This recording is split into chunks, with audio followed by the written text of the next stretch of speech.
Okay, welcome ladies and gentlemen, and I'm going to take a break before I go on to 5.2. Now I understand I've taught you 5.1, and that's okay. We're going to stop now, and I want to give you some algebra that you need to be able to do 5.2. So there's a package, it's been uploaded, you can download it.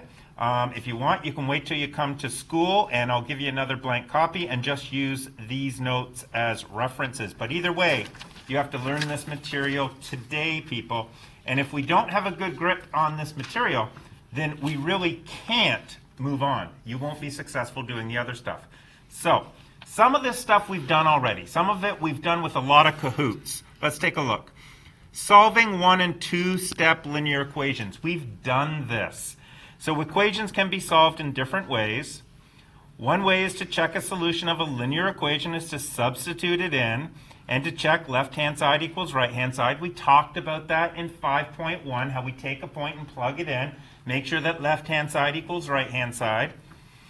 We've talked about these. If the original operation is addition, then the opposite operation is subtraction.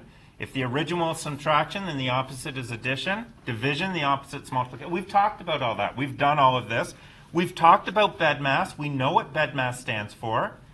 Okay, and a reminder that addition and subtraction have the same priority, so you do them in order of left to right. And that was new to some of us, and the same is true with multiplication and division. So it happens left to right. So let's going through. When performing opposite operations, what you do to one side of the equation, you must do to the other. And that we've talked about that a number of times, and that's very important. What you do to one side, you must do to the other. And that's just the bottom line of how to solve equations. So again, here's one-step linear equations. The question says solve. Now the word solve is a very important word. What it means is isolate x, get x all by itself. So what we want to do is get this x value all by its little lonesome. Well, right now it's not by its little lonesome. It's got a +3 with it. So what's the opposite of adding 3? Subtracting 3. So if I subtract 3 on this side, it's going to get rid of this adding 3 because they're opposites. So it's going to leave me with x. But what I do to both sides, I need to do. So what I do to one side, I need to do to the other side. So I get 5 minus 3, and I get x equals 2. And we've done a bunch of cahoots on this, and you guys are really good at this now. This isn't a problem.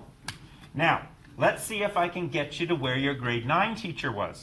Your grade 9 teacher last year started saying things like this. It's +3 on this side. It'll become -3 on the other side. That was a shortcut. That's not really what's happening. They subtracted 3 from both sides. Nothing moved. Nothing grew legs and got up and walked over to the other side. It's not like this guy grew legs and said, I'm going to walk to the other side and become negative. That didn't happen. What happened was we took 3 away from both sides and got x by itself. But that's what they were talking about. So what do I have over here? I've got -5x equals 40.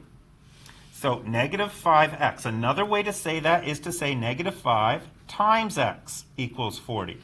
Well, the opposite of multiplication by x is division by x. So if I divide this, the opposite of multiplication by -5 is division by -5. So if I divide this side by -5, I'll get x. And this side, I'll get 40 divided by 5x.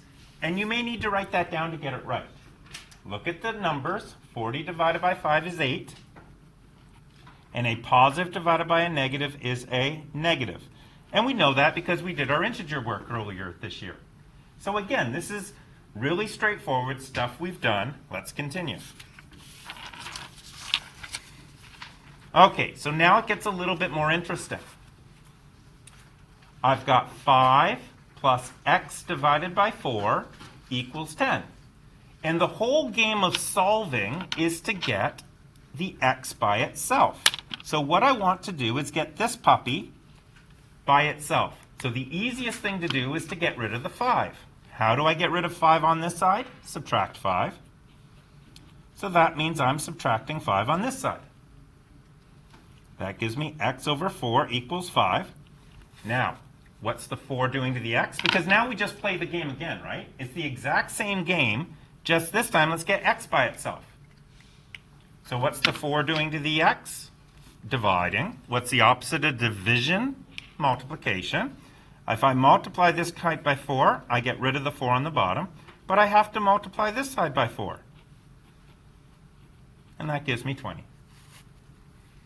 Easy peasy lemon squeezy, and we've done questions like this. Example 2. We got a couple of things going on here. It looks like I have the x as being multiplied by 3 and divided by 5. Two things at once. Well, take it slow. Let's get the 3x by itself first. So we'll get rid of the division by 5, which will give us 3x multiplied by 5, which gets rid of the 5 on the bottom. And I have 12 times 5, which is 3x equals 60. And now I'll get x by itself by doing the opposite of what the 3 is doing to the x. That's 3 times x. So the opposite of timesing is division.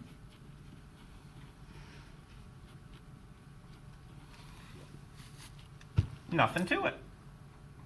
I'm going to stop the video there and just talk to my studio audience.